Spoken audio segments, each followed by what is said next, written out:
Баршаңызға сәлем, сіздермен бірге дәрігер невропатолог Ақжарқан Сейтқазықызы. Бүгін сіздермен баланың иегі не үшін дірілдейді, сол туралы сөйлесетін боламыз. Баланың иегінің дірілдеуі 4 айға дейін қалыпты болып есептеледі.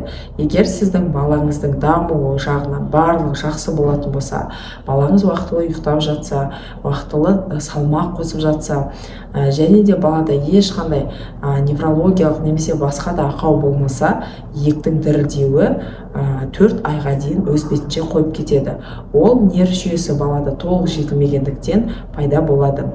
Ал егер баланың иегінің дірілдеуімен қоса басының шеңберінің үлкеюі, көп жылау, көп құсу, салмақ жинамау, ұйқысының бұзылысы, мазасыздық және де баланың даму жағынан артта қалуы бірге қатар жүретін болса, онда ол қандай да бір аурудың симптомы болуы мүмкін.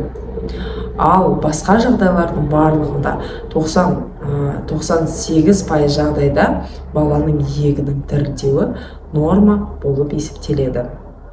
Осы мәлімет пайдалы болса және менің каналымды дамытуға қандай да бір үлес қосамын десеңіздер, каналға тіркелуді ұмытпаңыз. Және де менімен бірге болыңыздар. Сіздің балаңыздың иегі дірілдесе, комментарийға жазып бөлісіп отырыңыздар. Сіздермен бірге болған дәрігер невропатолог Ақжарқан Сейтқазықызы. Қош сау болыңыздар.